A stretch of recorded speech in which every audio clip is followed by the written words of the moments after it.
Good morning, welcome to morning news. చూద్దాం ఈరోజు గాన కోకిలకు కన్నీటి వీడ్కోలు. గాయని ఎస్ జానకి అంత్యక్రియలు మైసూరులో ఆదివారం ప్రభుత్వ లాంఛనాలతో ముగిశాయి. ఉదయం ఆమె భౌతికాయాన్ని మహారాజా కళాశాల మైదానంలో అభిమానులు సందర్శనార్థం ఉంచారు. కర్ణాటక, ఏపీ, తెలంగాణ, తమిళనాడు, కేరళ రాష్ట్రాల నుంచి వేలాదిగా అభిమానులు తరలివచ్చారు. అంతిమ యాత్రలో వేలాది మంది అభిమానులు, సినీ ప్రముఖులు, సంగీత కళాకారులు, ప్రజాప్రతినిధులు పాల్గొని తుది వీడ్కోలు పలికారు.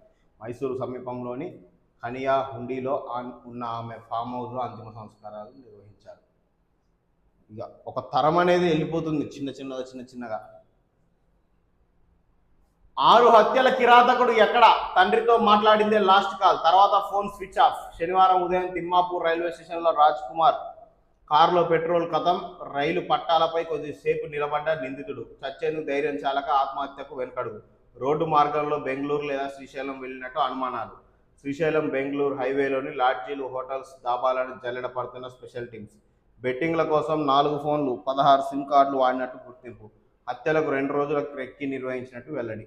అది ఇక ఈ పోలీసులు దీన్ని ఛేదించాలి ఎట్టకేలకు. మన సినిమాలో చూపెట్టినట్టు ఇక ఎమ్మటే స్పాట్లో పట్టుకోవాలంటే కొన్నిసార్లు వీలు పడదు. కాబట్టి మనం కూడా ఎక్స్పెక్టేషన్స్ అనేవి ఏంది పోలీసులు ఇంకా పట్టుకోలేకపోతారు, ఇంత టైం అవుతున్నా కూడా అనే భావన కలుగుతుంటుంది. కానీ అన్నిసార్లు అన్ని వర్కౌట్ కావు కదా. రాష్ట్ర వ్యాప్తంగా తీవ్ర కలకలం రేపిన షాబాద్ 6 హత్యల కేసులో నిందితుడు పార్వతి రాజ్ కుమార్ కోసం పోలీసులు వేట ముమ్మరం చేశారు. శ్రీశైలం, బెంగళూరు సహా చెన్నైలో 15 స్పెషల్ టీమ్స్తో గాలిస్తున్నారు. దర్యాప్తులో భాగంగా రాజ్ కుమార్ వాడిన phone number, SIM card, cell phone last location ఆధారంగా పోలీసులు సెర్చ్ చేస్తున్నారు. శుక్రవారం అర్ధరాత్రి హత్యలు చేసి అనంతరం రంగారెడ్డి జిల్లా తిమ్మాపూర్ రైల్వే స్టేషన్ సమీపంలో చివరిసారి నిందితుడి కదలికల్ని గుర్తించారు. సిడిఆర్, ఇతర సాంకేతిక ఆధారంగా రాజ్ కుమార్ మొత్తం 4 సెల్ ఫోన్లు, 16 సిమ్ కార్డులు వాడినట్టు గుర్తించారు. వీటిని గేమింగ్, బెట్టింగ్ యాప్స్ కోసం వినియోగించినట్లు ఆధారాలు సేకరించారు. శుక్రవారం రాత్రి వరుస హత్యల అనంతరం 11:50 గంటలకు నిందితుడు ఫోన్ స్విచ్ ఆఫ్ చేశాడు. ప్రస్తుతం ఫోన్లు, 16 సిమ్ కార్డులు ఒక్కటి కూడా వాడలేదని గుర్తించారు. కొత్తది ఏదైనా తీసుకొని ఉంటాడు. అయితే మొత్తానికి రైల్వే పట్టాల మీద నిలబడ్డాడు చనిపోదాం, కానీ ఇక ధైర్యం సరిపోలేదు. ఇది మళ్ళీ ఆయనకు వచ్చినట్టు చెప్తున్నారు. అయితే మొత్తానికి అయితే మనం పట్టుకోవాలి. అది ఎంత త్వరగా పట్టుకుంటే అంత మంచిది. వాంటెడ్గానే 6 హత్యలు చేసిండు. ప్రజలను చంపడు కదా అని ఒక 6 హత్యలు చేసిన అంతకుని ఇక నిమ్మలంగా పట్టుకుందాంలే అన్నట్టు ఉండదు ఆడ పరిస్థితి. రివార్డు కూడా ప్రకటించారు కదా, 2 లక్షలు. ఎవరికైనా కనబడితే వాళ్ళ నెంబర్స్ తెలియజేయచ్చని. తడారుతున్న ప్రాజెక్టులు 355 టీఎంసీల లైవ్ స్టోరేజ్కు గాను ఉన్నది 44.53 టీఎంసీలే. సిడబ్ల్యూసి రిపోర్ట్లో వెల్లడి. దేశంలోని తెలంగాణ అత్యల్ప స్టోరేజ్ అట. సాగర్లో 6.5 టీఎంసీలే వాడుకునే వీలు. శ్రీరామ్ సాగర్లోనూ 16 టీఎంసీలే. ఆ 2 ప్రాజెక్టుల కిందే రాష్ట్రంలో 15 లక్షల ఎకరాల దాకా సాగు. రాష్ట్రంలోని ఇరిగేషన్ ప్రాజెక్టులు దినదినం దీనస్థితిలోకి జారుకుంటున్నాయి. వర్షాలు పడక, వరదలు లేక తడారిపోతున్నాయి. దేశంలోని అత్యల్పంగా నీళ్లున్న రాష్ట్రాల జాబితాలో తెలంగాణ మొదటి స్థానంలో ఉంది. దేశవ్యాప్తంగా ఉన్న 166 ప్రాజెక్టుల్లో లైవ్ స్టోరేజ్పై సెంట్రల్ వాటర్ కమిషన్ ఇచ్చిన రిపోర్టుల్లో కలవరపెట్టే అంశాలు వెల్లడయ్యాయి. గత వారంతో పోలిస్తే ప్రాజెక్టులోని జలాలు గణనీయంగా పడిపోయాయి. రాష్ట్రంలో సిడబ్ల్యూసి 8 ప్రధాన ప్రాజెక్టులను మానిటర్ చేస్తున్నది. నాగార్జున సాగర్, శ్రీరామ్ సాగర్, జూరాల, కడెం, లోయర్, మానేర్, నిజాం సాగర్, సింగూరు, మూసీ ప్రాజెక్టుల డేటానే సిడబ్ల్యూసి పరిగణలోకి తీసుకున్నది. సిడబ్ల్యూసి రిపోర్ట్ ప్రకారం 8 ప్రాజెక్టులోని లైవ్ స్టోరేజ్ సుమారు 355 టీఎంసీలు కాగా ప్రస్తుతం 44.53 టీఎంసీల జలాలే ఉన్నాయి. అంటే లైవ్ స్టోరేజ్లో ఉన్న నీళ్లు దాదాపు 13%. ఇది దేశంలోని అత్యల్ప లైవ్ స్టోరేజ్ అని సిడబ్ల్యూసి తన రిపోర్ట్లో వెల్లడించింది. గత వారం 48 టీఎంసీలు జలాలుండగా 3 టీఎంసీలకు పైగా నీళ్లు తగ్గిపోయాయి. నిరుడు ఇదే సమయానికి అది 8 ప్రాజెక్టులో 106 టీఎంసీల నీళ్లుండగా ఇప్పుడు అందులో సగం కూడా ప్రాజెక్టులో లేకపోవడం పరిస్థితి తీవ్రతరం పడుతుంది. ఎందుకు? ఎవడు మన తెలంగాణ నీళ్ళని దోసుకపోతున్నది, ఎవడు వాళ్ళని దోసుకుపోయేటట్టు చేస్తున్నది. ఉన్న ప్రాజెక్టులనేమో నువ్వు ఎత్తిపోయానంటావు. అసలు ఇంతకంటే దుర్మార్గం ఇంకోటి ఉండదు, ఇంతకంటే ఇజ్జత్ తక్కువ విషయం ఇంకొకటి ఉండదు. ఎవరి లోపాలు ఇవన్నీ? ప్రభుత్వాల లోపాలు. ఇక ప్రతిపక్షం మీద వేసి గత 10 ఏళ్ళు వాళ్ళు చేసిన దోపిడీ అని చెప్తే ఇజ్జత్ కూడా ఉండదు కాంగ్రెస్కు. మీరు వచ్చినాకనే ఇంత దరిద్రం పాడుపడ్డది నీళ్ళకు తెలంగాణ రాష్ట్రంలో. కనీసం నిద్రలోంచి మేల్కోరి. దున్నపోతుమే వర్షం కురిసినట్టే ఉంది కాంగ్రెస్ తీరు నీళ్ళ విషయంలో. అరే దేశంలోనే అత్యల్పంగా నీళ్ళ స్టోరేజ్ ఉన్న రాష్ట్రంగా తయారు చేసిర్రు మీ దరిద్ర పాలనతోటి. ఆ ముక్కు తెలవదు, ముఖం తెలవదు, పాలన గురించి అవగాహన లేదు, మన్ను లేదు ఓడని చెప్తే వాడి మీద పడి దొంగ కేసులు పెట్టడం ఏంది పరిస్థితి? ఆంధ్రప్రదేశ్లో టీఎంసీలు క్యూసెక్లు దోసుకపోతుంటే దున్నపోతుమే వర్షం పడ్డట్టు గుడ్డి గుర్రాల పనులు తోముకుంటా నిలబడి చూస్తున్నారు. మొన్నటిదాకా చూడలే మనం ఎట్లా దూసుకుపోయారు. అరే తెలంగాణ రైతాంగాన్ని ఏం చేద్దాం అనుకుంటారు మీరు? నాకు అర్థం కాదు. సిగ్గుండాలే. అరే మనం పరిపాలిస్తున్నాం, రాష్ట్రం ఆగమైపోతుంది, మన ఆలోచనలు ఎక్కడున్నాయి? ఎంతసేపటికి 10 ఏళ్ళ దోపిడీ అని ముచ్చట్లు చెప్పుకుంటా పబ్బం గడుపుకుంటా పోతే కలవదు. రేపు జనాలు మనల్ని ఉరికించుకుంటా దంతారు అటు ఇటు అయితే. ఇప్పటికే మనకి ఇజ్జత్ లేదన్న సోయి ఉండక్కర్లే పరిపాలించేటోళ్ళకు. అరే గింత దుర్మార్గమా? నాగార్జున సాగర్ ప్రాజెక్టులో లైవ్ స్టోరేజ్ 180 టీఎంసీలు కాగా ప్రస్తుతం కేవలం 6-5 టీఎంసీల నిల్వ మాత్రమే ఉండడం కలవరపరుస్తున్నది. తెలంగాణకు అత్యధికంగా ఈ ప్రాజెక్టు ద్వారానే యాసంగి వానాకాలం సీజన్లకు సాగునీటిని ఇస్తుంటారు. నీరుడు ఇదే టైంకు ప్రాజెక్టులో లైవ్ స్టోరేజ్ 45.41 టీఎంసీల నీళ్లుండగా ఇప్పుడు అందులో కేవలం 14% నీళ్లున్నాయి. ఇటు ఉత్తర తెలంగాణకు అత్యంత కీలకమైన శ్రీరామ్ సాగర్ ప్రాజెక్టు అదే పరిస్థితి. ఎందుకు వచ్చింది ఈ పరిస్థితి? ప్రభుత్వాల చేతగానితనం వల్ల వచ్చింది ఈ పరిస్థితి. పక్క రాష్ట్రం వాడు నీళ్లు తరలించుకుంటూ పోతుంటే వచ్చింది ఈ పరిస్థితి. దున్నపోతు మీద వర్షం కురుస్తున్నట్టు చూసుకుంటూ నిలబడితే వచ్చింది పరిస్థితి.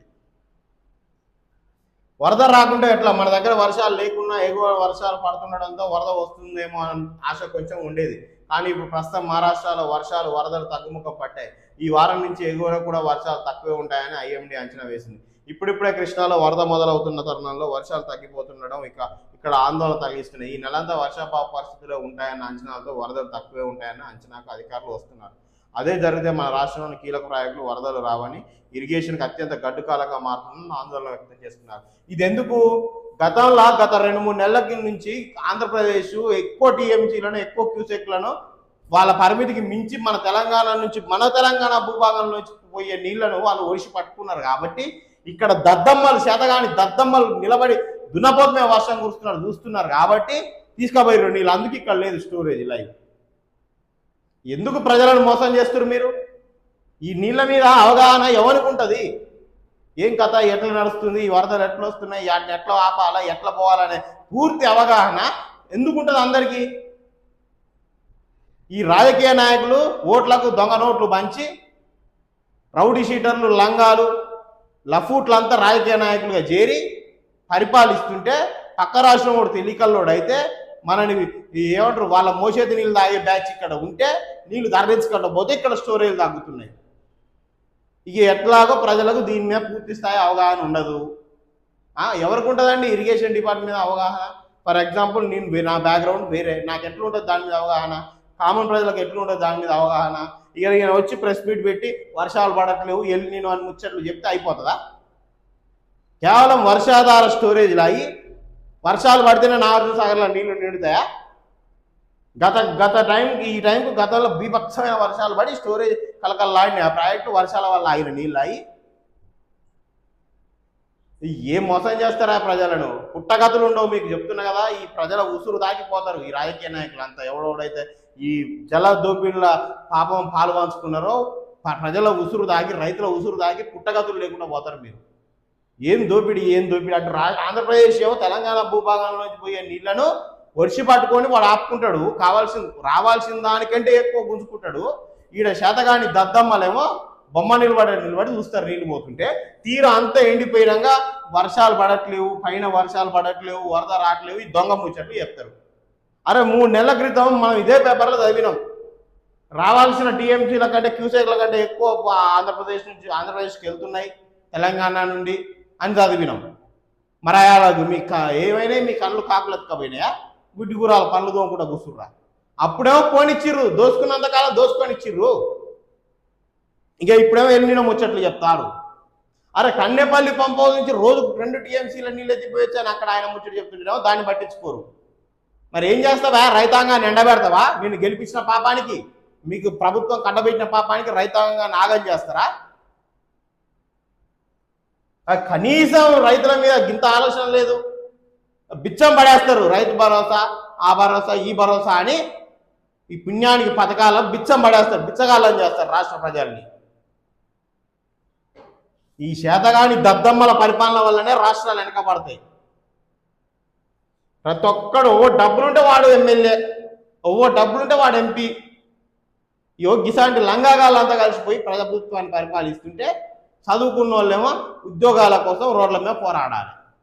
పరిపాలన మీద అవగాహన ఉన్న వాళ్ళు రాజనీతి శాస్త్రంలో పట్టభద్రులు ఎడిపోయారు అందరూ.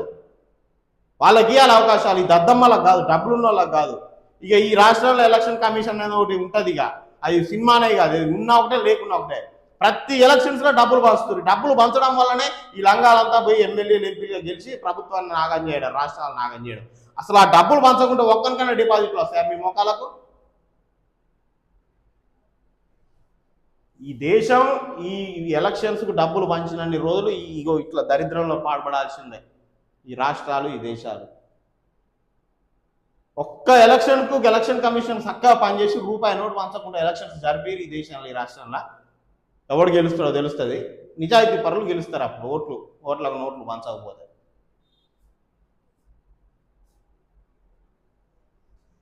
అసలు ఎంత దోపిడి. ఇప్పుడేమో నీళ్లు రావట్లేవు, వరద రావట్లేదు, ఈ దొంగ ముచ్చట్లన్నీ ఇప్పుడు వెళ్తాయి. అయాల దోసుకపోయిన నాడేమో బొమ్మ చూసినట్టు చూసేది పరిమితికి మించి. ఇంజనీరింగ్ కొత్త సీట్లపై సస్పెన్స్. ఏఐసిటిఈ ఓకే చెప్పిన విద్యాశాఖ దగ్గరే ఫైల్ పెండింగ్. ఇష్యూను సీఎం దృష్టికి తీసుకుపోని పెద్ద ఆఫీసర్లు. ఫస్ట్ పేజ్ తర్వాత మిగిలింది 8,162 సీట్లే. అందులో సగం కంప్యూటర్ సైన్స్ బ్రాంచీలే. వెబ్ ఆప్షన్స్ టైం వరకైనా తేల్చాలంటూ పేరెంట్స్. రైట్. వాకిట్లో కెమికల్స్ అట. శాంపి చల్లేందుకు పెండకు బదులు కెమికల్ పౌడర్లు వినియోగం. 10 నుంచి 20 ప్యాకెట్, తక్కువ ఖర్చు, శ్రమ లేదని మహిళల మొగ్గు. స్కిన్ అలర్జీ, శ్వాసకోశ సమస్యలు వస్తాయంటూ డాక్టర్లు. సింథటిక్ కెమికల్స్తో పర్యావరణానికి ముప్పంటుంది. ఇప్పుడు అసలు ఇప్పుడు ఫర్ ఎగ్జాంపుల్ బయట కల్లాపి చల్లుతారు గ్రామాలలో. ఇది ఎందుకు చల్లుతారు? అది ఆ పేడతోటి చల్లుతారు. ఎందుకు చల్లుతారు? బ్యాక్టీరియా అనేది రాకుండా ఉంటుంది ఇంట్లోకి. ఇప్పుడు మన ఇంట్లోకి వచ్చే గాలి ఆడంగా వస్తుందండి, బయట గుమ్మల్లోంచి వస్తుంటుంది, ఆ భూమిలోంచి వస్తుంటుంది. ఆ ముగ్గేయడానికి కూడా ఉంది కదా సైన్స్. ఆ చీమలు అవి ఇవి తింటాయి. ఇప్పుడు ఆ ముగ్గు కూడా రాయి పొడేస్తుంటారు, అవి తినవు. ఏం చేస్తే ఇంట్లోకి వస్తుంటాయి క్రిమి కీటకాలు కూడా, బ్యాక్టీరియాలు కూడా. అదే నువ్వు పిండితోటి ముగ్గేసి ఉంటే ఆ బయటనే తింటే బయటనే ఉంటాయి. ఆ చిన్న చిన్న కంటికి కనబడని చిన్న చిన్న క్రీములు అవి ఇవి ఆ బయటనే తిని బయటనే ఉంటాయి, ఇంట్లోకి రావు. ఇప్పుడు ఈ పేడతో చల్లడం వల్ల ఇంట్లోకి వచ్చినా కూడా ఎలాంటి హాని లేని ఒక స్వచ్ఛమైన గాలి వస్తుంది దాని నుంచి. ఇప్పుడు నువ్వు కెమికల్స్ దీని ఆకారంలో ఈ మన పేడ రూపంలో ఉన్నది ఆ కలర్లో వస్తుంది కానీ కెమికల్ పౌడర్స్ తెచ్చి చల్లుకుంటే ఇంట్లోకి వచ్చే గాలి అంతా కెమికల్ నుంచి వచ్చేదే. ఇది అది కలిసి నీ ఇంట్లోకి వస్తే నువ్వు పీలుస్తూ మళ్ళీ రోగాలు. ఒక కొద్దిగా ఇవన్నీ ఎందుకున్నాయి? అట్రాక్షన్ లుక్ కోసం కాదు. కల్లాపి చల్లేది, ముగ్గేసేది, వీటి వెనుక ఒక సైన్స్ దాగుందని తెలుసు కదా అందరికీ. తెలిసినాక కూడా కెమికల్స్ని కొనుక్కొచ్చేయడం. ఆ ముగ్గు అయితే మరీ ఘోరం. ఇక రాళ్ల పొడిని కదా ముగ్గేసే కాన్సెప్ట్ ఏంది? ఇంటికి అందం కోసమా? కేవలం చిన్న చిన్న బ్యాక్టీరియాలు, చిన్న చిన్న పురుగులు ఇంట్లోకి రాకుండా నువ్వు పిండితో ముగ్గేస్తే ఆ బయట తిని బయటనే ఉంటాయి. నువ్వు ఆ పాలరాయి పొడి వేయడంతో, ఆ రాళ్ళ పొడి వేయడంతో అవి తినవు, మళ్ళీ ఇట్లకి వస్తాయి క్రిమి కీటకాలు. ఇటు ఈ కెమికల్ కల్లాపి కూడా అదే కదా. 1,40,00,000 మందికి మెగా ప్రమాద బీమా.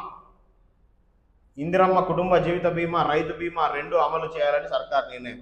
ఏటా 5,500 కోట్లు అవసరమని అందిన ప్రతిపాదనలు. రాష్ట్రంలో అర్హులైన ప్రతి పేద కుటుంబానికి సామాజిక భద్రత కల్పించడమే లక్ష్యంగా ప్రభుత్వం మెగా జీవిత బీమా పథకానికి రంగం సిద్ధం చేస్తుంది. ఏ కారణం చేత చనిపోయిన లబ్ధిదారు కుటుంబానికి 5 లక్షల తక్షణ ఆర్థిక సాయం అందించేలా ఈ పథకాన్ని రూపొందిస్తున్నారు. రాష్ట్ర బడ్జెట్లో ప్రతిపాదించిన దాని ప్రకారం కొత్తగా అమల్లోకి తీసుకురానున్న ఇందిరమ్మ కుటుంబ జీవిత బీమా ద్వారా దాదాపు 1 కోటి మందికి పైగా లబ్ధిదారులకు జీవిత బీమా రక్షణ కల్పించనున్నది.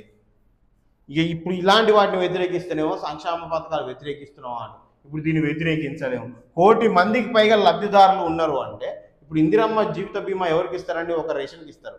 1 కోటి మందికి పైగా రేషన్ కార్డులు ఉన్నాయి ఈ రాష్ట్రంలో. ఉన్నదే 3.5 నుంచి 4 కోట్ల జనాభా. ఒక్క రేషన్ కార్డు యావరేజ్గా 3-4 ఫ్యామిలీ మెంబర్స్ తీసుకున్నా 4 కోట్ల మంది కవర్ అవుతుంది. అసలు ఈ రాష్ట్రంలో రేషన్ కార్డు లేని కుటుంబాలు ఎన్నో చెప్పారు ఫస్ట్. ఉన్న జనాభా ఎంత, ఉన్న కుటుంబాలు ఎన్ని, రేషన్ కార్డు లేని కుటుంబాలు ఎన్ని, ఎవరు కల్పిస్తారు? ఇది నిజంగా అర్హులకు కలుగుతుందా? ఒకనికి 15 ఎకరాలు ఉంటుంది, 20 ఎకరాలు ఉంటుంది, వానికి రైతు బంధు పడుతుంది, కౌల డబ్బులు వస్తాయి, వాడు భూమిలో కాలు పెట్టాడు దున్నాడు, వానికి రేషన్ కార్డు ఉంటుంది, వానికి రైతు వాడు దస్తే అటు రైతు బంధు వస్తుంది, ఇటు ఈ సాధారణ జీవిత బీమా రావాలి, మళ్ళీ వానికి రైతు బంధు పడుతూనే ఉంటుంది, రైతు బీమా ఒకటి వస్తుంది, చనిపోయినందుకు 5 లక్షలు. ఉన్నోడిని బాగు చేయడానికే ఈ పథకాలన్నీ. నిజంగా జెన్యున్గా తీయండి లెక్కలు.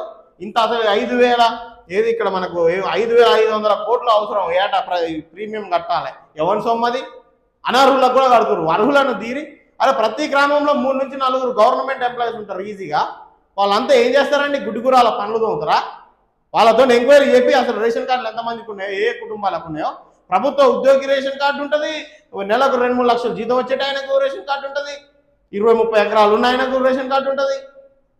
అసలు రేషన్ కార్డు ఓనుకుంది ఈ రాష్ట్రంలో 1 కోటి కుటుంబాలకు పైగా రేషన్ కార్డు ఎట్లుంటుంది? అత్యధిక తలసరి ఆదాయం ఉన్న రాష్ట్రం మనదే. మరి ఇన్ని రేషన్ కార్డులు అక్కడ ఇంతమంది పేదలు ఏనంగా పుట్టుకొచ్చిర్రు? అరే జెన్యున్గా మీరు, ఎందుకంటే ఓట్ల భయం. రేషన్ కార్డు తీసేస్తే ఆ ప్రభుత్వానికి నెక్స్ట్ టైం వాడు ఓటు వేయడు.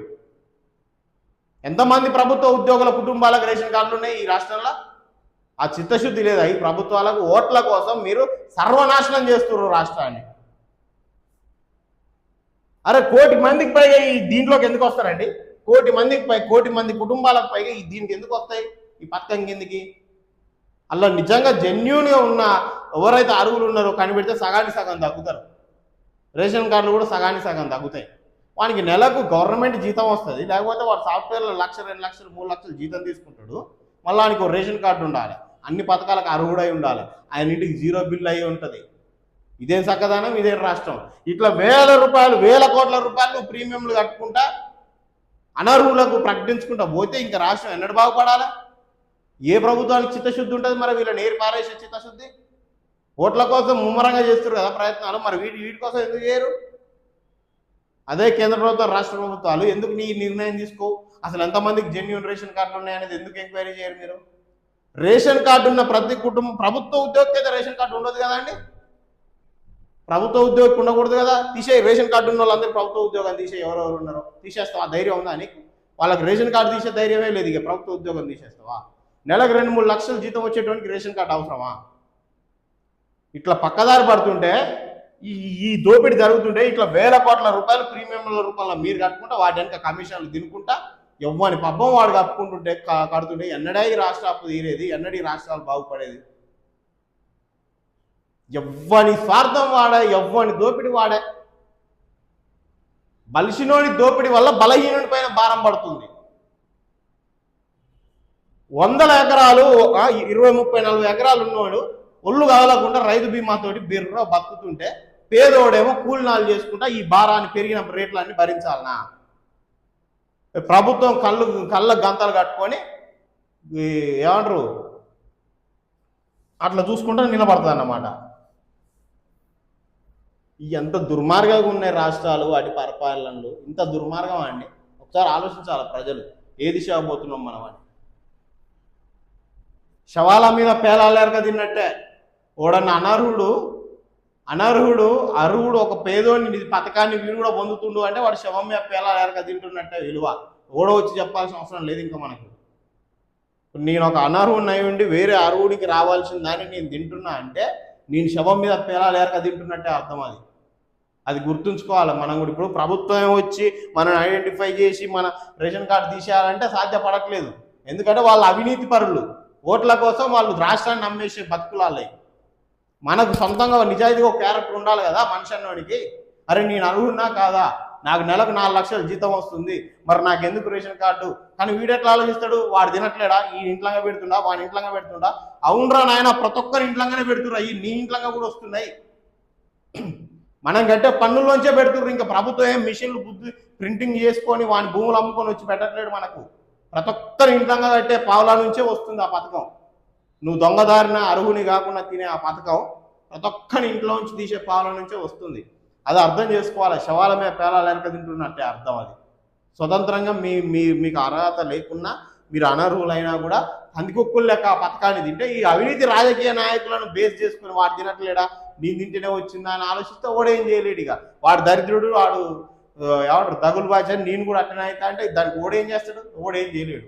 మనకంటూ సొంతంగా ఒక క్యారెక్టర్ ఉండాలి. మనం దేనికి ఎలిజిబుల్ కాదు. వేరే పేదోని కడుపు కొట్టి మనం ఇది తీసుకోవడం అవసరమా?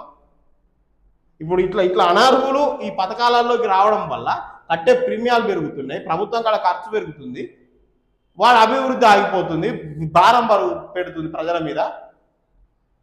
నెలకు 4 లక్షలు అయినాకు అదే 115 రూపాయలకు లీటర్ పెట్రోల్ వస్తుంది.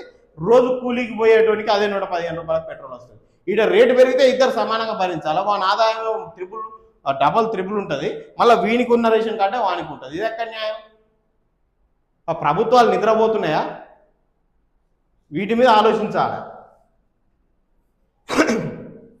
ఏ రోజైతే నిజమైన అర్హులకు మాత్రమే సంక్షేమ పథకాలు అందుతాయో ఆ రోజు కనీసం అభివృద్ధి దిశగా ప్రయత్నించే అవకాశం ఉంటుంది. లేకపోతే గిట్లనే పడబడుతుంది. ఎన్ని యుగాలైనా రేపు మన భవిష్యత్తు తరాలు కూడా గిదే బాధలు ఉంటాయి, గిదే కథ ఉంటుంది. భూభారత్కి కొత్త సాఫ్ట్వేర్ పోర్టల్ కోడ్ పూర్తిగా ఎత్తివేయాలని సర్కార్ నిర్ణయం. ధరణి తాలూకు లోపాలు కంటిన్యూ, బ్యాక్ ఎండ్ మార్పులకు అవకాశం. తరచూ సాంకేతిక సమస్యల నేపథ్యంలో డెసిషన్. 2-3 నెలల్లోనే కొత్త సాఫ్ట్వేర్తో కొత్త పోర్టల్, అందులోనే సర్వే ఎంత చేసుకున్న పోరి లక్షల రూపాయలు మీదేం పోయింది? నీదేం పోయిందా? ఈ శాఖకు సంబంధించిన మంత్రి భూములన్నీ పెడతాడా? వీటికి ప్రచార ఖర్చు ప్రజల పనులే కదా, మీదేం పోయింది? ఎటుబడి end of the day year end అయ్యేలోపు ఇన్ని లక్షల కోట్లు ఖర్చు అయిందని చూపెట్టాలి. అలా మన కమిషన్లు వేరే ఉంటాయి. ఏ పని ముందట్లే కూడా పనులను మంగళూరు పిల్లలకాయ కొరికేసుకున్నట్టు ఏదో కొత్త సృష్టించాలి, దాంట్లో ఇంత డబ్బులు తగలబెట్టాలి, దొంగసాటుకి ఇంత కమిషన్ తీసుకోవాలి. ప్రభుత్వాలన్నీ వచ్చినాయన్నీ ఇదే దిశగా ఆలోచిస్తున్నాయి. ఇంకెన్నడా బాగుపడేది? గల్ఫ్లో మళ్ళీ బాంబుల మోత, హార్ముజులో మరో షిప్ పై ఇరాన్ అటాక్, ఒక భారతీయుడు గల్లంతట. లింగ నిర్ధారణ ముఠాల నయా దందా, ఇంటికొచ్చి స్కానింగ్. హాస్పిటళ్లపై నిఘా పెరగడంతో రూట్ మార్చిన కేటుగాలు. కార్లు బైకులపై పోర్టబుల్ మెషిన్లతో వచ్చి ఇళ్లలోని పరీక్షలు, ఆడపిల్లని తీరితే అక్రమ క్లినిక్లకు రిప్పర్లు. ఒక్కో స్కానింగ్ 20,000, ఆపరేషన్ 40,000. దళారులతో కలిసి పలువురు ఆర్ఎంపీ నెట్వర్క్. నల్గొండ, ఖమ్మం, కామారెడ్డి, సూర్యాపేట తదితర జిల్లాలో అక్రమ దందా జోరుగా జరుగుతుంది. గిట్లుంది కథ. మరి ఏం చేస్తారు డిఎంహెచ్ఓలు? డిస్టిక్లల్లా డబ్బులు తీసుకొని నిద్రపోతురా? ఏం చేస్తారండి? ఏం నిఘా పెడతారండి? ఇక కిరాణా కొట్ల కంటే ఘోరంగా ఉన్నాయి మెడికల్ షాపులు. మరి ఆ మెడికల్ షాప్లో ప్రిస్క్రిప్షన్ చూసి ఈ మెడిసిన్ ఇచ్చేటోడు వాడు మరి బీఫామ్ కంప్లీట్ చేసిండా, డీఫామ్ కంప్లీట్ చేసిండా, అసలు ఎవరైతే ప్రిస్క్రిప్షన్ ఇవ్వాలో దానికి అర్హత కావాల్సిన కోర్స్ కంప్లీట్ చేసినాడే ఆ దేవుడు కథం. ఈ కిరాణా కొట్లు పెట్టినట్టు మెడికల్ షాపులు పెట్టడం, ఇక ఏముంది సెట్ ఎక్కడికైనా పోయి అడుగురు. ఎంత పరిపాటు అయిపోయిందంటే మాట్లాడడం. ఈ స్కూల్కి పర్మిషన్ లేదు, ఫోర్జరీ చేసుకొని మరి పర్మిషన్ వచ్చిందా? డిఓ లంచం తిన్నాడు, సింపుల్. మరి ఈ హాస్పిటల్ పర్మిషన్ లేదు, ఈయన డాక్టరే కాదు, మరి ఈడ మెడికల్ షాప్లో గిడోడో అసలు కిరాణా కొట్ల పొట్లాలు కట్టి అమ్ముతున్నాడు. మరి ఏంది కదా అంటే డిఎంహెచ్ఓని సెటిల్ చేసిరు. ఈ పరిభాష అయిపోయినాయి ఈ మాటలని, ఈ పదాలని చాలా తేలికైపోయింది. మీది డిస్ట్రిక్ట్ హెడ్ క్వార్టర్లో పోయి చూస్తే ఈ కామన్ అయిపోయినాయి అసలు. మరి వీటి మీద ఓడి పెట్టాలని ఇక ఓడన్న జర్నలిస్టు, కామన్ మ్యాన్, చదువుకున్నాడు, అవేర్నెస్ ఉన్నాడు, ఆర్టీఐ వేస్తే వాడికి బెదిరింపు కాల్సు. ఆయన తెలుసా నీకు, ఈయన తెలుసా, ఆయన తెలుసా, ఆయన పెద్ద మనిషి తెలుసా, ఆయన కాడికి పోయి మాట్లాడుకుందాంపా, సెటిల్మెంట్ చేసుకుందాంపా అని దొంగదారు, అడ్డదారులు. ఓడైనా నిజాయితీ పరుడు ఆర్టీఐ వేసి మరి నిజానిజాలు తెలుద్దాం జిల్లాల రాష్ట్రాల్లో ఏం జరుగుతుందంటే బెదిరింపు కాల్సు. ఎవడు కనిపెట్టాలి? మరి ప్రభుత్వానికి సోయి లేదు, వీటి కూరాల పండుగ ఉంటుంది, లంచాలకు అలవాటు పడి. బోర్డు కెప్టెన్ నిర్లక్ష్యమే కొంప ముంచింది. కెప్టెన్ను అరెస్ట్ చేసిన వియత్నాం పోలీసులు. మృతదేహాల తరలింపును పర్యవేక్షిస్తున్న ఎంబసీ. 19 తర్వాత వర్షాలు కురిసే అవకాశం. 15 వరకు పొడి వాతావరణం హైదరాబాద్ వాతావరణం చెందిన ఈ పట్టణాడే లెక్క. ఈ వాతావరణ సూచికలను బట్టి వర్షాలు పడతాయని నమ్మే పరిస్థితులు లేవు ఈ రోజుల్లో. యథా రాజా తదా క్రిమినల్స్. ఒక మనిషి తాలూకు వ్యక్తిగత ఆలోచన ధోరణి సమాజపు ఆలోచన ధోరణిగా మారినప్పుడు ఆ సమాజం కుళ్ళిపోతుంది. అచ్చంగా ఒక చెదపురుగు నుంచి 1000 చెదపురుగులు పుట్టినట్టు ఓ సైకాలజిస్టు వ్యాఖ్యాత ఇది. ముఖ్య నేతే నోట అరాచక భాష, అదే ప్రేరణగా పేటరేగుతున్న శక్తులు. ప్రభుత్వ పెద్దల మాట తీరుతో సమాజ స్వభావంలో లేటెంట్ అగ్రెషన్, ప్రతీకార ప్రసంగాల ప్రభావంతో ఉత్తేజితులవుతున్న అసాంఘిక శక్తులు. యాంటీ సోషల్ ఎలిమెంట్స్కు నైతిక ప్రేరణ ఇచ్చేలా బెదిరింపుల భాషలు. మరోవైపు హోంశాఖ పర్యవేక్షణ గాలికి లా అండ్ ఆర్డర్ చట్టుబండలు. 2.5 ఏళ్లుగా రాష్ట్రంలో ఎచ్చుమీరిన క్రైమ్. ఎన్సీఆర్బీ ఆందోళన. హత్యలు, పిల్లలు, మహిళలపై అఘాయిత్యాలు, అదుపు తప్పిన నేరాలు. నిందితులకు అంటగాగుతున్న కాంగ్రెస్ నేతలు, చేష్టలు ఉడిగిన పోలీసులు. ఇదే అదుగులుగా రెచ్చిపోతున్న నేరగాళ్లు, పెరిగిన దాడులు, దౌర్జన్యాలు. తొలిసారి నేరాలతో జైల్లోకి చేరుతున్న వారి సంఖ్య పెరిగిందన్న జైళ్ల శాఖ. షాబాద్ హత్యాకాండ లాంటివి నేర ప్రేరణ ప్రభావమేనంటున్న విశ్లేషకులు. ఇది కదండి వాస్తవానికి. యథా రాజ తదా ప్రజ. కానీ ఇక్కడ ఏమైందంటే యథా రాజ తదా క్రిమినల్స్ అని వాడుతున్నారు వీళ్ళు భాష. వాస్తవం మాట్లాడాలంటే మనం పరిపాలించేటోళ్ళు ఎలాంటి భాష, ఎలాంటి స్వభావాన్ని కలిగి ఉంటారో ప్రజలు కూడా అదే నేర్చుకుంటారు. అంతో ఇంతో ఇన్ఫ్లుయెన్సర్లైనా, కామన్ మ్యాన్లైనా, జర్నలిస్టులైనా అదే ధోరణిలో కొనసాగడానికి ప్రయత్నిస్తుంటారు. సహజం అది. ఒక ముఖ్యమంత్రి నోటికి వచ్చినట్టు మాట్లాడుతుండు ఒక అంశానికి సంబంధించి. నిజాయితీ గల అంశాన్ని నలుగురికి అర్థమయ్యేటట్టు చెప్పడానికి మనం ఆ ధోరణిలో మాట్లాడితే తప్పేంది అన్న భావన సహజంగానే కలుగుతుంది ప్రతి ఒక్కరికి. అది సహజం, సమాజం తీరే అట్లుంటుంది. ముందు పోయే శాస్త్రం ఉంటుంది కదా, ముందు నాకు లెట్టపోతే వెనక వచ్చేసారి అట్లనే వస్తుంది అన్నట్టుగా. మరి అంతే కదా, యథా రాజా తదా మనం కూడా ఆలోచనల విధానం కానీ మాట్లాడే విధానం కానీ మారే అవకాశం ఉంటుంది. ఈ రాజ్యం పరిపాలించే వాళ్ళకే లెన్స్ ఈ ప్రజలకు ఎందుకు ఉంటుంది? లాగుల తొండలు ఇడుస్తా, పండబెట్టి తొక్కుతా, పేగులు మెడలు వేసుకుంటాం, రక్తం పొలాలకు పారిస్తా, గద్దెలు కూలుస్తా, కనుగుడ్లు పీకి గోటీలు ఆడుతా, బెల్ట్ ట్రీట్మెంట్ ఇస్తా, ఇప్పుడు రాష్ట్రంలో తరచూ వినిపిస్తున్న మాటలు ఇవి. అధికార పక్షం అసహనం నుంచి, ముఖ్య నేత ఫ్రస్ట్రేషన్ నుంచి బూతులు బెదిరింపులు వరద పారుతున్నది. రాజకీయ ప్రత్యర్థులే లక్ష్యంగా మొదలవుతున్న అరాచక భాషకు ఆఖరికి ప్రభుత్వ అధికారులు, మేధావులు, సామాన్యులు బాధితులుగా మారుతున్నారు. ప్రతీకార ప్రసంగాలతో నేరమయ వాతావరణం పెరుగుతున్నది. ప్రభుత్వ పెద్దల మాట తీరుతో సమాజ స్వభావం మారుతున్నది. పైకి ప్రస్ఫుటంగా కనిపించదు కానీ అంతర్లీనంగా ప్రభావం కనిపిస్తున్నది. వాస్తవానికి ఇది 100% కరెక్ట్. ఇది ఒక ముఖ్యమంత్రి నోటికి వచ్చినట్టు మాట్లాడుతుంటే, ఒక జర్నలిస్ట్గా, ఒక కామన్ మ్యాన్గా నా ఆవేశాన్ని నేను ఎట్లా తగ్గించుకుంటా అనే ధోరణిలో ప్రతి ఒక్కరు ఆలోచిస్తున్నారు. వేరే వేరే ఇన్ఫ్లుయెన్సర్లు కూడా అదే ధోరణికి పోయే పరిస్థితి వచ్చింది. మొన్నటికి మొన్న మనం ప్రశ్న రావాలని చూసినాం. ఆయన ఏంది, సరే ఇక దాన్ని ఇండెప్త్ దాంట్లోకి వెళ్ళదలుచుకోలేదు. ఆడ జరిగింది ఏంది, గతంలో ఆ నాయకుడు ఈ విధంగా మాట్లాడిండని నా రెచ్చిపోయి ఇంకా 4 మాటలు జోడించేసిండు. ఇప్పుడు ఏమైంది? తప్పేమో నాయకుడు నేర్పుతాడు ఎట్ట చేయాలనో, ఈయన మంచిని ప్రశ్నించడానికి ఆ ధోరణిని వాడతాడు, వీని మీద దొంగ కేసులు. మళ్ళీ కథ ఇట్లుంది సమాజం తీరిగా. ఎవరు వీళ్ళంతా, ఎక్కడి నుంచి పుట్టుకొస్తున్నారు, ఎవరిని లెక్క చేయని ధోరణి, ఏదైనా మాట్లాడొచ్చు అనే ఆలోచన, అధికార వండదండలు, మౌన ప్రేక్షకులుగా మారిన పోలీసు వ్యవస్థ, నేరస్తుల తయారీకి ఉపకరిస్తున్నది ప్రభుత్వ పెద్దలు. బాధ్యత మరిచి అరాచక భాష మాట్లాడుతుంటే, శాంతి భద్రతలను గాలి కొదిరి పోలీసులను పొలిటికల్ గేమ్లోకి దించుకుంటే నేర ధోరణికి నీరు పోసినట్టే, అసాంఘిక శక్తులకు అవకాశం ఇచ్చినట్టే. అయితే ఒక చట్టం ఏం చేయాలంటే, ఇటు పోలీస్ వ్యవస్థకు అటు రాజకీయ వ్యవస్థ కంప్లీట్ అసలు ఎలాంటి పొంతన ఉండకూడదు. ఇక ఇక్కడ ఉన్న ఒక ఎమ్మెల్యే, ఫర్ ఎగ్జాంపుల్ ఓ మినిస్టరు ఓ తప్పు చేస్తాడు, ఓ లంగా పని చేస్తాడు, ఆయనకు సంబంధించిన వ్యక్తి ఓ లంగా పని చేస్తాడు. ఈ పోలీస్ ఆయన అరెస్ట్ చేయాలంటే ఎంతవరకు ఉన్నాయండి ఆయనకు ధైర్యం?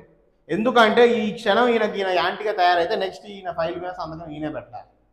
అసలు ఇప్పుడు కంప్లీట్ వ్యవస్థ మార్చేసేయాలి పోలీసుని. ముఖ్యమంత్రి అయినా గుంజుకపోయేటట్టు ఉండాలి వాళ్ళ అధికారాలు. అట్లని విచ్చలవిడిగా ఈ తెగబడేటట్టు కూడా ఉండకూడదు. మళ్ళీ చట్టం పరిధిలోనే ఉండాలి.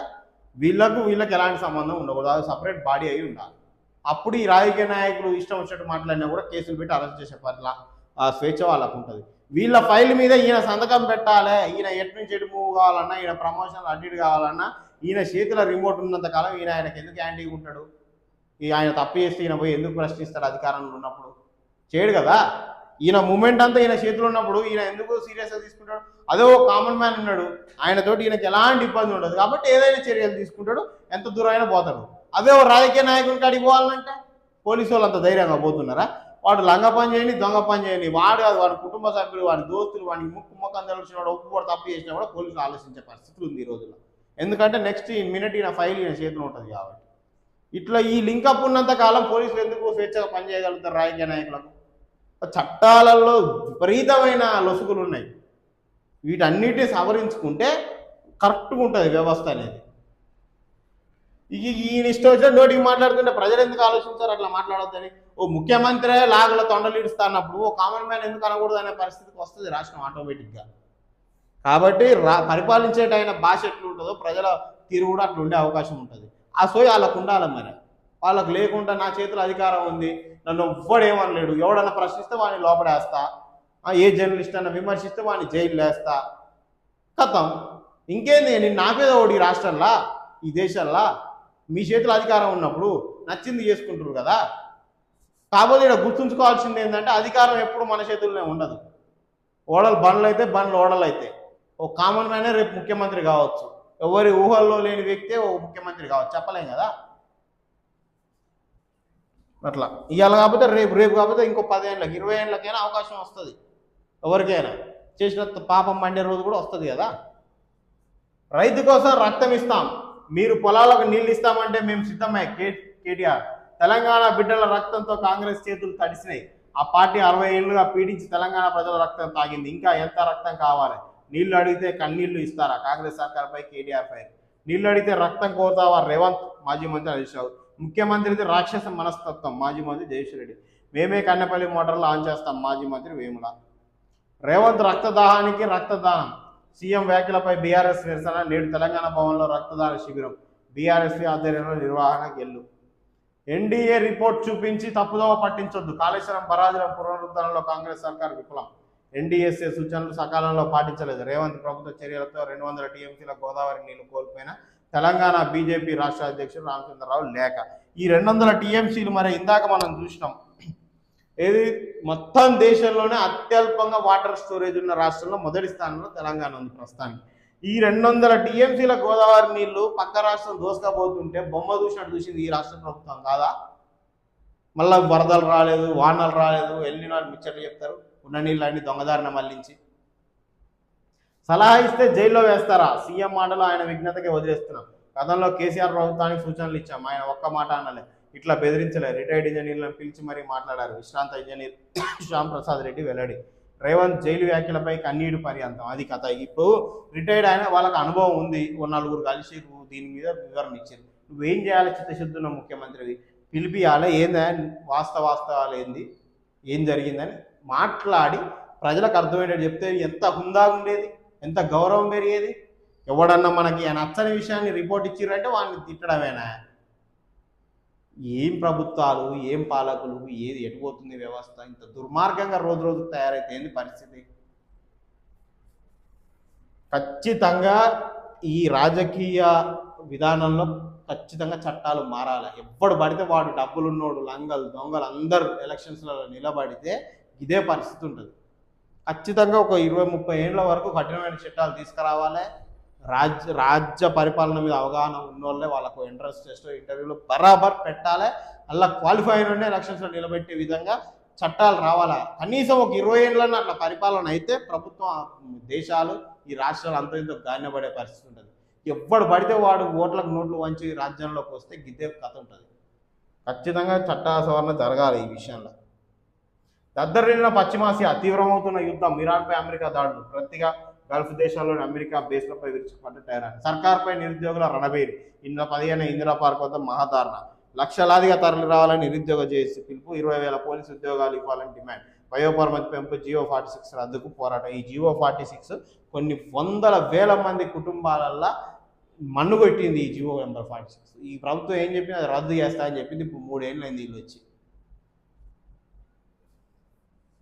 కాగితాలపై వ్యవసాయం, కరువు పరిస్థితుల్లో సాగు వెనకాడుతున్న రైతులు. షాబాద్ హత్యలపై సీఎం మాట్లాడరేం? పక్క రాష్ట్ర సీఎం స్పందించిన రేవంత్ రెడ్డికి సమయం లేదా?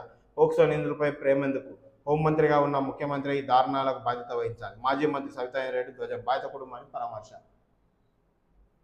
ఇంత దుర్మార్గంగా ఉన్నాయి రాష్ట్రాలు. ఖచ్చితంగా కొన్ని కఠినమైన చట్టాలు మార్చాలి తప్పదిగా. చదువుకున్న వాళ్ళకి అవకాశం అంటే ఇవ్వాలి కొన్ని రోజులు, తప్పదు. రాష్ట్రం గాన్నపడాలి, దేశం గాన్నపడాలంటే ఎవ్వరు పడితే వాళ్ళు ఈ చట్టాలు చేసే పొజిషన్కి వస్తే గిట్లనే తగలబడుతుంది అవగాహన లేని వాళ్ళంతా. కాబట్టి దాంట్లో ఖచ్చితంగా సవరణ అవసరం. ఈ నిరుద్యోగులు కూడా ఈ ఉద్యోగాల కోసం ఏం చేస్తావా ఉద్యోగం నాకు అర్థం కాదు. 40,000 50,000 జీతం వస్తుంది, 60 ఏళ్ళు వాడి కింద ఊడిగా చేసినా కూడా నువ్వు 2 కోట్లు సంపాదించలేవు. వాడు ఈ లంగా పనులు దొంగ పనులు చేసి ఒక్క సంతకం పెట్టి కోట్ల రూపాయలు సంపాదిస్తారు. ఒక్కొక్క ఎమ్మెల్యేలు ఎంపీల ఆస్తులు 100 కోట్ల రూపాయలు అవుతున్నాయి. నువ్వేమో ఇంత తెలివి ఉండి, ఇంత అది ఉండి, సత్తా ఉండి, నీలో అసలు పరిపాలన ఎట్లా చేయాలి, ఏ అంశాన్ని ఎట్లా దిగాలి, పీజీలు డిగ్రీలు కంప్లీట్ చేసుకొని ఈ 1000 ఏమంటారు ఈ 20,000 30,000 ఉద్యోగాల కోసం మనమేమో రోడ్ల మీద తనలాడతాం. వీళ్ళు లంగా పనులు దొంగ పనులు చేసి వచ్చి నువ్వు జీవితాంతం పనిచేస్తే 2 కోట్లు సంపాదించడం ఓ ప్రభుత్వ ఉద్యోగి. ఆయన జీతం, రిటైర్మెంట్ ఫండ్ అన్ని కలుపుకొని అలా ఈ 40 ఏళ్ళ జీవితం గడిచేలోపే 1.5 అయిపోతుంది. నువ్వు రిటైర్ అయ్యే టైంకి నీ చేతికి వచ్చేది 50 లక్షల నుంచి 1 కోటి రూపాయలు ఉంటుంది. ఆ రోజు అది గడ్డి పీక్కుంటానికి కూడా సరిపోదు. ఈ జనరేషన్లోనే 1 కోటి రూపాయలు అంటే ఓ 2 ఇల్లు రావట్లేదు ఒక మంచి డిస్ట్రిక్ట్ హెడ్ క్వార్టర్లలో. ఏం చేస్తావు? నువ్వు ఇప్పుడు ఉద్యోగం వచ్చి ఇంకా 40 ఏళ్ళకు నువ్వు రిటైర్ అయితే నువ్వు సంపాదించేది ఎంత? నెలకు ₹1,00,000 జీతం వచ్చినా కూడా అది ఎప్పుడు వస్తుంది? ఇంకో 20 ఏళ్ళ తర్వాత వస్తుంది నీకు. ఒక సెక్యూరిటీ, కరోనా లాంటివి ఏ వచ్చినా కూడా ఈ ప్రభుత్వ ఉద్యోగం పోదు, జీతం ఆగదు అనే సెక్యూరిటీ కంఫర్ట్ జోన్లా నీ ముసుగులా నువ్వేమో ఇట్లా బలవుతున్నావు. తెలివి, మేధస్సు అన్ని ఉన్నోడేమో ఇట్లా బలవుతుంది జీతకాల లెక్క. అటు కార్పొరేట్ వ్యవస్థలో, ప్రైవేట్ వ్యవస్థల్లో, ఇటు ప్రభుత్వ వ్యవస్థలో కార్మికుల లెక్క. ఇప్పుడు చదువు రానోళ్ళు వెట్టి చాకరీ ఎట్లా చేసిరో చదువు వచ్చినోడు ఉద్యోగాలకు బానిసట్లయ్యాడు.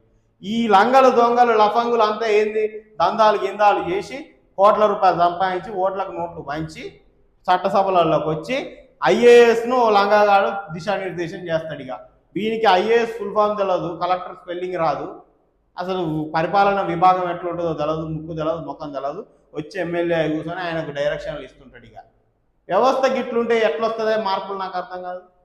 ఈ జిల్లాను మార్చే ఉద్దేశం కలెక్టర్కి ఉంటుంది. ఒక ప్రొఫామ్ తయారు చేస్తాడు, పరిపాలన విభాగాన్ని తయారు చేస్తాడు, అయిపోతుంది. ఒక కొత్త మోడల్ తీసుకుపోయి ఎమ్మెల్యేకి ఇస్తే ఆయన ఏం చేస్తాడు, ఇలా నాకు ఎంత కమిషన్ వస్తుంది, నేను ఓటుని గెలవడానికి 100 కోట్లు ఖర్చు పెట్టినా, దీంట్లో నాకు 200-300 కోట్లు కమిషన్ వస్తుందా, రాట్లే చల్ పక్క పడే అంటాడు. దీనికోసం గింత చేయాలి. నువ్వు జీవితాంతం కష్టపడి 20-30 ఏళ్ళు కష్టపడి చెమటోడ్చి నీ తెలివి జ్ఞానాన్ని అంతా ఈ లంగా లఫంగానికి దిశానిర్దేశం కింద పనిచేయడానికి వెట్టి చాకిరి కోసం కష్టపడాలి. నిరుద్యోగుల ఆలోచన ధోరణి కూడా మారాలి. ఎంతసేపటికి ఒకటి జీతం ఇస్తే మనం తీసుకునేట్టు కాకుండా మనమే 10 మందికి ఉపాధి కల్పించే దిశగా ఆలోచనలు కూడా చేయాలి. అట్లానే ఉద్యోగాలు చేయొద్దా, ప్రయత్నించొద్దా అని ఇక్కడ నా ఉద్దేశం అది కాదు. ఇక్కడ జరిగే విధానం ఈ విధంగా ఉందని చెప్తున్నా, అంతవరకే. మళ్ళీ దీన్ని తప్పుదోవ పట్టేది. దేశ రక్షణ రంగంలో కీలక పరిణామం. ప్రైవేటు సంస్థల క్షిపణుల తయారీ బాధ్యత అస్త్రా మార్క్ 2తో ప్రైవేట్ భాగస్వామ్యం. భారత రక్షణ ఉత్పత్తులకు పెరుగుతున్న డిమాండ్. ప్రశంసలు అందుకుంటున్న కేంద్ర నిర్ణయం. రక్షణ ఎగుమతులు పెరుగుతాయంటూ నిపుణులు. తెలంగాణ రైతులకు కన్నీరు పెట్టిస్తున్న కాళేశ్వరం ప్రాజెక్టు చుట్టూ ప్రస్తుతం తెలంగాణ రాజకీయాలు తీవ్ర స్థాయిలో తిరుగుతున్నాయి. అధికార కాంగ్రెస్, ప్రతిపక్ష బీఆర్ఎస్ పార్టీల మధ్య మాటల యుద్ధం, సవాళ్లు ప్రతి సవాళ్లతో ప్రజల్లో ముఖ్యంగా రైతుల్లో అయోమయం నెలకొనడం సహజం. ఒకరు గేట్లు ఎత్తలేమంటే మరొకరు నీటిని వృధా చేస్తున్నారని అంటున్నారు. అసలు క్షేత్రస్థాయిలో ఏం జరుగుతుంది, సాంకేతిక నిపుణులు ఏం చెబుతున్నారు, విమర్శల వెనుక ఉన్న రాజకీయ వాస్తవ కోణాలు ఏమిటో సమగ్రంగా చూద్దామన్నట్టుగా ఇచ్చారు. రాజకీయ రొంపలో పడి కొట్టుమిట్టాడుతున్న రైతు కంటే రాజకీయాన్ని నమ్ముకున్నారు నాయకులు. నిజాలు నివేదికల్లో ఉన్నాయి, వాటిని బహిర్గతం చేసేది ఎప్పుడు? కళ్ళబొల్లి కబుర్లు చెప్పడం తప్ప ఫలితం ఏమీ లేదు. అన్నదాత ఏడిస్తే రాజ్యాన్ని ఇచ్చాడు. కమిషన్ల రూపంలో ప్రజల సొమ్ము లూటి. క్రాప్ హాలిడే అనే బ్రహ్మాస్త్రం వాడితే మనందరి పని కథం. పాలకుల వైఫల్యాలపై తీవ్ర ఆవేదన వ్యక్తం చేస్తున్న రైతులు. చూద్దాం ఈ వివరణ ఏందనేది. తెలంగాణ రక్షణ సేన పార్టీకి గుర్తింపు ఇవ్వాలి, వ్యక్తిగత విచారణకు ముందు పూర్తి వివరాలు ఇవ్వాలని బీబీసీ ప్రతినిధులతో భేటీ అయిన రేవంత్. కాళేశ్వరం ప్రాజెక్టుపై కాంగ్రెస్ బీఆర్ఎస్ డ్రామాలు. మరి బీజేపీ ఏం చేస్తుందా? కాళేశ్వరం మరమ్మతులతో ప్రభుత్వం విఫలమైంది. బ్యారేజీలు మరమ్మతులు వేగవంతం చేయాలి, ఎన్డీఏ సిఫార్సులు వెంటనే అమలు చేయాలి. తెలంగాణ రైతుల నష్టం జరుగుతోంది, రైతుల ప్రయోజనాలపై రాజకీయాలు వద్దని హితవు. ప్రభుత్వం విజిలెన్స్ నివేదిక విడుదల చేయాలి. కాంగ్రెస్ బీఆర్ఎస్ పై బండి సంజయ్ విమర్శించాడు. కాళేశ్వరంపై సీఎంకు అవగాహన లేదు, నీటి విడుదలపై ఇష్టం వచ్చినట్టు వ్యవహరిస్తే ఊరుకోం, రైతుల కోసం రక్తం ఇవ్వడానికైనా సిద్ధం, మేడిగడ్డ నుంచి నీళ్లు ఎత్తిపోవచ్చని ఇంజనీర్ల అభిప్రాయం. బీఆర్ఎస్ హయాంలో సాగునీటి విస్తీర్ణం పెరిగింది, కరువు సమస్యను రాజకీయాలతో జట్లం చేయొద్దు. నీటి రాజకీయాలపై మాజీ మంత్రి హరీష్ రావు ఫైర్. సీఎం రేవంత్ వ్యాఖ్యలపై తీవ్ర విమర్శలు. వేడెక్కిన తమిళనాడు పాలిటిక్స్. రాష్ట్రంలోని ఇండియా కూటమిలో విభేదాలు. టీవీకేతో చేతులు కలిపేందుకు డీఎంకే విముఖత. ఒక్క ఎంపీ కూడా లేని టీవీకే ఇండియా కూటమిలో ఎలా ఉంటుంది? తీవ్ర విమర్శలు చేసిన డీఎంకే ఎంపీ పి రాజ్ కుమార్ అట. Mission 5 million trees. అహ్మదాబాద్లో 50 లక్షల మొక్కల అద్భుత కార్యక్రమం. పెట్టాలి లాభం, లేకపోతే అలా బతికే పరిస్థితి కూడా ఉండదు. ఇండస్ట్రియల్ ఏరియా మారిపోయి గాలి లేక ఈ ఆప్షన్ లేదు. పర్యావరణాన్ని మళ్ళీ తిరిగి తీసుకొచ్చుకునే పరిస్థితి తీసుకుంది. ప్రజల పాపం తగిలి కేసీఆర్ ఫామ్ హౌస్ పాలయ్యారు. బీఆర్ఎస్ ప్రభుత్వంలో 8 లక్షల కోట్లకు చేరిన రాష్ట్ర అప్పులు. కేసీఆర్పై దోదించిన మంత్రి కోమటిరెడ్డి వెంకటరెడ్డి. రోడ్ల అభివృద్ధికి 339.59 కోట్ల 7 రోడ్ల పనులకు శ్రీకారం. తెలుసు కదా ప్రజల పాపం తగిలి కేసీఆర్ ఫామ్ హౌస్ పాలయ్యని తెలిసిన మీకు ఇదే ప్రజల పాపం తగిలి రేపు మన పరిస్థితి ఏంది? మరి ఇప్పుడు వాళ్ళకి ఇచ్చిన హామీలు నెరవేర్చకపోతే, ఇటు నీళ్ళు వదలకుండా ఎండబెడితే అనే ఆలోచన ఉండాలి కదా. మరి ఇలా మనం ఏం చేస్తున్నాం, రేపు అదే పాపం మనకు తగలదా అన్న ఆలోచన ఎందుకు లేదు? ఉండాలి, ఆలోచన కూడా ఉండాలి. పుస్తక పఠనాన్ని విస్మరిస్తున్న విద్యార్థి మేలుకో, పంచభూతాలు నీకు ప్రసాదించిన నాయకత్వ సామర్థ్యాలు. వాస్తవానికి మనుషులు పుస్తకాన్ని చదవడం మర్చిపోయారు దాదాపుగా ఈ జనరేషన్ వాళ్ళు. అయితే ఇక మరీ ఘోరం. ఇక ఫోన్లు టాబ్లెట్లు వచ్చినాయి, అడ్వాన్స్ టెక్నాలజీ వాడుతూ ఓకే, ఏది జరిగినా కూడా కనీసం ఒక రోజులో గంట సేపు అన్న ఒక పుస్తకాన్ని చదవడానికి ప్రయత్నించండి. మెదడు అనేది చాలా వరకు రిలీఫ్ అయ్యే అవకాశం ఉంటుంది.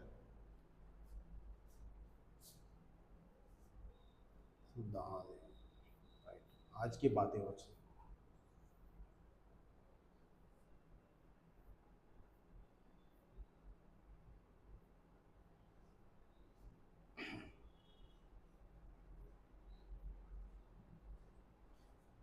రైట్. కోట్లాది రూపాయల ప్రజాధనం కాళేశ్వరం కమిషన్ల ప్రవాహంలో కొట్టుకుపోతుంటే నమ్ముకున్న నేల తల్లి గుండె బీటలు వారి అన్నదాత కళ్ళలో కన్నీరు సెలయేరవుతుంది. నాయకులు రాజకీయాన్ని నమ్ముకొని నివేదికలను దాచేస్తుండవచ్చు, కానీ గుర్తుంచుకోండి, రాజ్యానికి అన్నదాత ఏడుపే చేటు. పాలకుల వైఫల్యాలపై విసిగిపోయిన రైతు రేపు క్రాప్ హాలిడే అని బ్రహ్మాస్త్రాన్ని ప్రయోగిస్తే సమాజానికి గుక్కెడు మెతుకు దొరకడమే కరువు అవుతుంది. ఇప్పటికైనా కళ్ళబుల్లి కబుర్లు ఆపి కళ్ళ ముందున్న కఠిన నిజాలను ఒప్పుకొని రైతన్నను ఆదుకోపోతే ఈ మట్టి మనల్ని ఎన్నటికీ క్షమించదు. ఇది ముమ్మాటికి వాస్తవం. ఎవరైతే ఈ రైతు ఇప్పుడు నీళ్ళని తీయకుండా ఆ పాపం ఒడిసి పట్టుకుంటున్నారో మీకు ఖచ్చితంగా ఆ పాపం జన్మలు వెంటాడుతుంది, మామూలుగా కాదు. అరే నిజంగా రైతు అంటే ఇక్కడ రైతు అంటే ఎవరు? భూమి ఉన్నాయన కాదు, భూమి దున్నేటాయన. అది గుర్తుంచుకోవాలి. మళ్ళా ఇక భూమి ఉన్న ప్రతి ఒక్క ఆయన రైతు కాదు, భూమిని దున్నేటాయన రైతుడా. ఆ రైతు గోసపరుచుకున్నాడు ఎవడు బాగుపడు. రైతు ఏడిస్తే రాజ్యం మంచిగుంటుందా? ఉండదు. కాబట్టి దయచేసి అవినీతి పాలకులారా, కనీసం మీ దోపిడీ ఆగట్లేదు, మీ దౌర్జన్యాలు ఆగట్లేవు, మీ అక్రమాలు ఆగట్లేవు, కోట్లకు పడగలెత్తే మీ నైజాం మారదు. కనీసం రైతును ఒక్కదాన్ని ఈ పథకాలు, ఈ రైతు బీమా, రైతు బంధు, అది ఇదని వాళ్ళని మోసం చేసే పనులు కాకుండా, వాళ్ళని బిచ్చగాళ్ళ లెక్క తయారు చేయకుండా ఈ టైంకు నీళ్ళు ఇవ్వడం, ఆ నీళ్ళు వచ్చే ప్రయత్నాలు చేయడం, పక్క రాష్ట్రాల మోసేతి నీళ్ళు దాక్కుండా అమ్ముడు పోయి ఇక్కడ రైతులను ఆగం చేయకుండా కనీసం మన రైతుల్ని మనం కాపాడుకోవాలి, వాళ్ళకి కావాల్సినవి మనం ఏర్పాటు చేయాలన్న దిశగా ఎంతో కొంత మీ అక్రమాలు, ఈ వేరే యాంగిల్లో మీ దోపిడీలు ఆపకుండా ఈ ఒక్క వ్యవసాయానికి సంబంధించి అసలు నిజాయితీగా ఉండడానికి ప్రయత్నించదు. ఈ అవినీతి రాజకీయ నాయకులారా, ఈ రైతులకు సంబంధించి మాత్రం టైంకు అన్ని అందేలా చూసుకోరు. కనీసం మీ పాప విమోచనలో ఎంతో కొంత ఉపయోగపడుతుంది ఆ పని. ఇక మీరు పరిపూర్ణులు కావాలంటే అది కాని పని ముచ్చట, కానీ మీరు మొత్తం అవినీతి లేకుండా మీ బతుకు కొనసాగాలంటే ఈ అవినీతి రాజకీయ నాయకుల వల్ల కాదు. కానీ కనీసం ఆ రైతునన్న దాంట్లో వచ్చి మినహాయించు, ఆ అవినీతి నుంచి మినహాయించి ఆయనకు కావాల్సిన నీళ్ళ కోసం ప్రయత్నం చేయదు.